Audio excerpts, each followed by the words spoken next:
ladies and gents. I figure I'd get on here again and kind of do a little bit of a retread.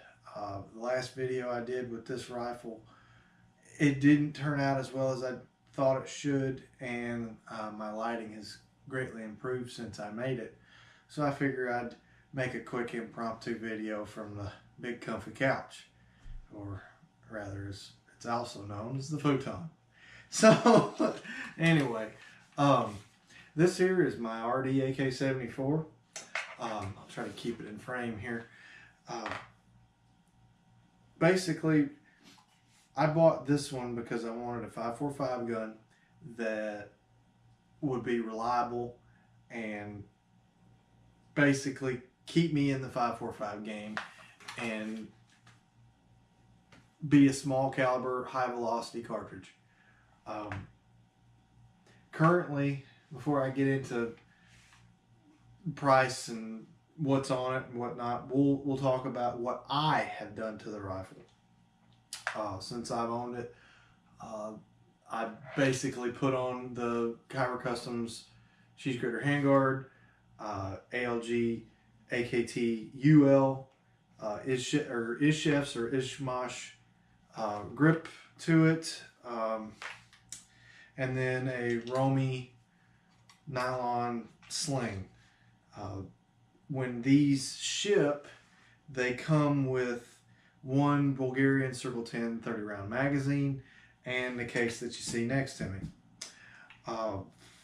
Other than that, let's talk about what the rifle has on it. From the factory, or from RD, it comes with a 16-inch nitride barrel. It is on a Morrissey receiver. They do the fuller sight mod.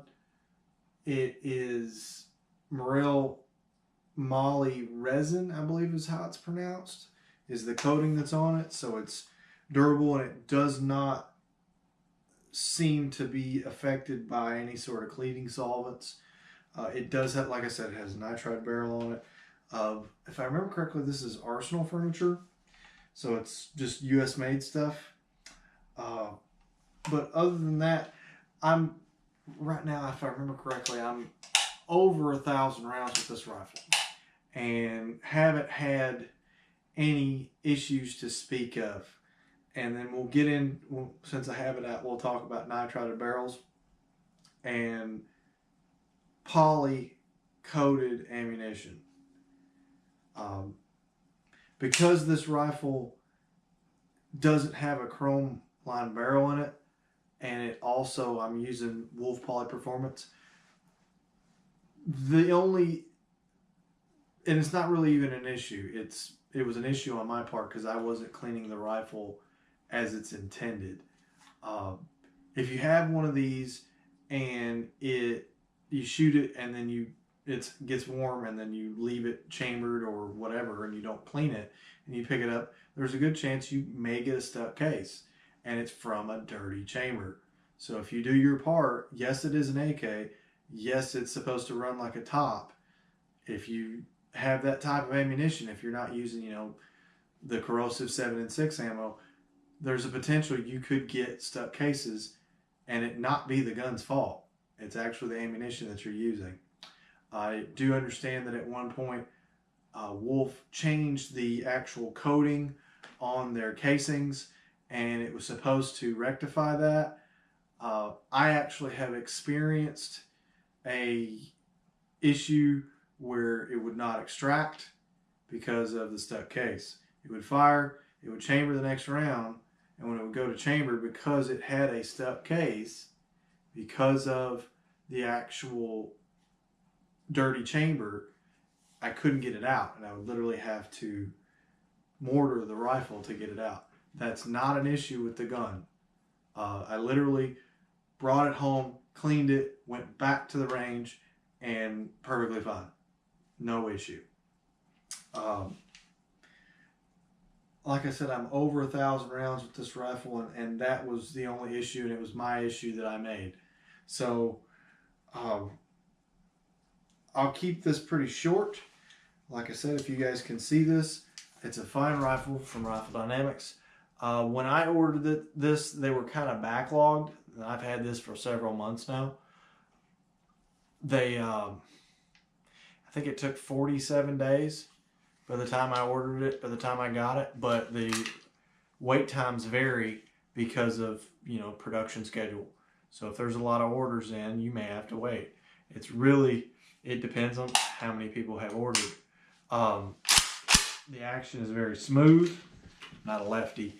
I'll put it to you this way.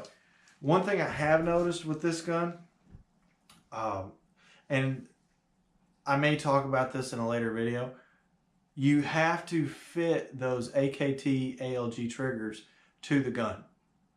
I've had to, and I know on my SAR-1 that I've done a previous video on, that I had to literally shave, or rather file, the actual trigger itself, where the bolt comes potentially in contact with, and you can actually see scoring on the bolt carrier itself from actually being in contact with the trigger. Excuse the air conditioning, it kicks on every once in a while. I'll try to speak louder. But other than that, I have no complaints. The rifle is accurate. If I have time tonight between editing and getting this back up and running, I will try to roll in some actual footage of me shooting this rifle. But that's about it. It's a fine gun. I am not disappointed in it at all. If you guys have any questions, hit me up in the comments. I'll try to answer them as best I can. The one note that just happened to pop into my head, I always use 60 grain ammunition. In all the 74s that I've used in basically the last 7 years, I've had more trouble out of hollow point ammunition, which that's kind of a given. It's not really, anyway. And 69 grain Wolf, the heavy stuff. I've had issues with my Arsenal 104s that I had. I haven't used 69 grain in this gun. I won't. Not that it'll cause an issue with the rifle, but the past has shown that it would cause probably more stuck cases, because I know it caused stuck cases in my 104 FRs. Just a side note. Like I said, if you guys have any questions, hit me up in the comments below. Like, share, subscribe, keep this channel going. One more thing. Social media stuff. I probably in the future, like next couple of weeks, will be really slowing down on my social media stuff. There's some stuff that's coming up here soon. I said in a previous video that's going to be taking place. I'm pretty excited about it. Finally come to a conclusion. A big finale, if you might say. So you guys wish me luck. For all my subscribers out there. You guys enjoy your day, and I hope to see you again here soon.